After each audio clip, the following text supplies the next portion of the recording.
Where did everybody go? Zombies? Rapture? One big surprise party? Off the planet? For whatever reason, you are the last human on Earth. So what do? Eat like a king? Move into Buckingham Palace? Drive fast, blow things up, be naked all the time? Or would you pretend you weren't alone? How long would you last? This is What If, and here's how you can survive as the last person on Earth.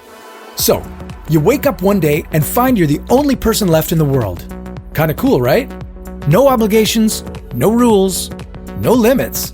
Go nuts! Step 1. Enjoy the good things while you can.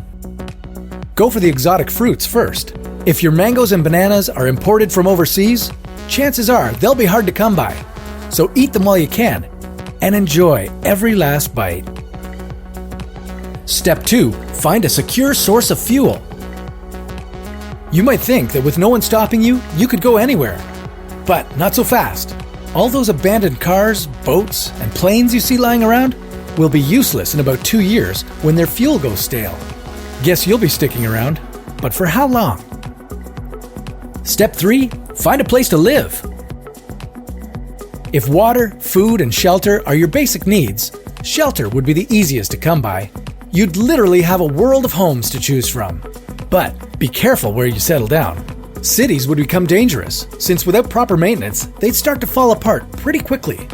Nature's elements, rain, frost, and heat, would take their toll. Rot and mold would become widespread, and vegetation would crack through concrete and break through glass. But even if you were able to fight back against nature's reclamation of the land, all it takes is one bolt of lightning to start a citywide fire, and you can't call the fire department, so run for the hills. Step 4. Get yourself some protection. But even the country isn't all that safe. First of all, there are predators you'd need to defend against. Wild dogs, feral cats, bears. But you'd only have to worry about them as long as you could still breathe. There are more than 400 nuclear power plants in the world. And once their automated safety systems began to fail without human supervision, there would be meltdowns across the planet, rendering many regions simply uninhabitable. Step 5. Find some food. In terms of food, the city would be your best bet. Supermarkets have enough canned and frozen food to last you for decades. Whereas in the country, crops and livestock would start to dwindle without proper care or protection from predators. But if natural is more your style, you'd have to go back to the old ways of hunting with a spear or bow, since ammunition would be limited and harder to come by. Maybe you could grow your own little vegetable garden, but that would cut into your water resources. Step 6. It's all about the water.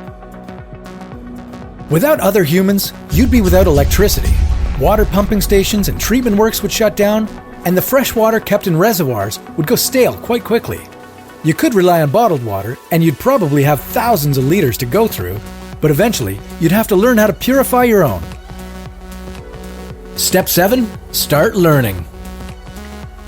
You'd have to teach yourself a lot of things, but lucky for you, you've got a lot of time on your hands, and millions of books out there with all the information you'd need to survive effectively on your own. So while it might be hard at first, you could technically survive as the last human on Earth. But would you really want to? Humans evolved together as social creatures in order to survive. We joined forces against hunger and harsh weather and built families and communities to share stories, empathize, and keep each other happy and healthy. Human contact has been scientifically proven to build trust and reduce stress. So while it's apt to cramp your style, be glad it's a small world.